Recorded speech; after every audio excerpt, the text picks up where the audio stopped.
많은 사람들 중에 이러한 궁금증을 갖는 경우가 많습니다. 주식 투자를 먼저 할까? 집을 먼저 사야 될까? 그리고 열의 아홉은 이렇게 얘기합니다. 당연히 집이지. 근데 못 사는 거지. 먼저 개개인마다 생각하는 것과 가치관들이 다르기에 정답은 없습니다. 하지만 제 개인적으로는 주식 투자를 먼저 했습니다. 그럼 주식 투자를 먼저 하는 게 더 좋은 걸까요? 조금 더 솔직히 말씀드리면 저는 집을 사기 위해 주식 투자를 시작했습니다. 만약 제가 주식 투자를 하기 전에 집을 살 수 있는 여력이 당시에 있었다면 집부터 샀을 것입니다. 한때는 고시원에서 몇 년을 지내기도 했고 그 이후에도 원룸에서 또 몇 년을 지내왔지만 집에 대한 욕심이 없었습니다. 하지만 경험해보지 못했기에 그러한 욕심도 없었다는 것을 알게 되었습니다. 경제적인 이유 때문에 친한 형 집에서 같이 지내게 된 적이 있었는데 방이 3개에 거실도 크고 화장실도 2개나 되었습니다. 물론 제 집은 아니었지만 1년 넘게 살다 보니 왜 집이 삶의 질에 엄청난 영향을 주는지 알게 되었습니다.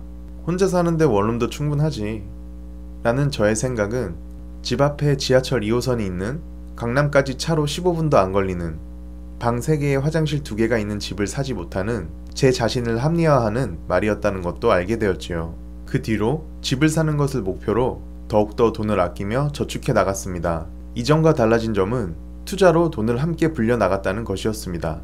그 후 투자한 수익금과 그동안 모아두었던 돈을 통해서 집을 매매할 수 있었습니다.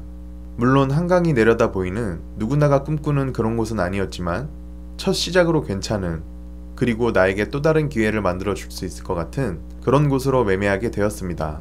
집을 얻고 나서 장점 중 하나만 꼽아보라면 단연 안정감입니다. 원룸에 월세로 살 때는 1년마다 월세를 올려달라거나 또는 다른 곳으로 이사를 해야 될 걱정을 해야 했기에 늘 만기 때가 되면 항상 고민을 해야 했습니다. 하지만 이제 집이 생기고 나서는 그런 걱정을 할 필요가 없어졌습니다. 그리고 삶의 질에서도 엄청난 차이가 생겨났습니다. 빨래를 말릴 헹궈둘 곳도 마땅치 않았던 곳에서 건조기와 세탁기를 둘 수 있는 넉넉한 공간이 생겼고 요리를 해먹을 수 있는 넓은 부엌이 생겼고 침대를 놓을 수 있는 안방이 생겼고 더욱더 집중해서 일할 수 있는 방이 생겼습니다. 그토록 갖고 싶었던 책방도 생기고 좋아하는 사우나도 할 수 있는 욕조도 생겼습니다. 하지만 정작 제가 가장 좋았던 것은 따로 있었습니다. 바로 더욱더 공격적이면서도 더욱더 안정적인 주식 투자를 할 수 있게 되었다는 것이었습니다. 집에 대한 압박감이 없어졌기에 더 여유롭게 투자금을 늘릴 수 있었고 늘린 투자금으로는 더 공격적인 투자가 가능했습니다.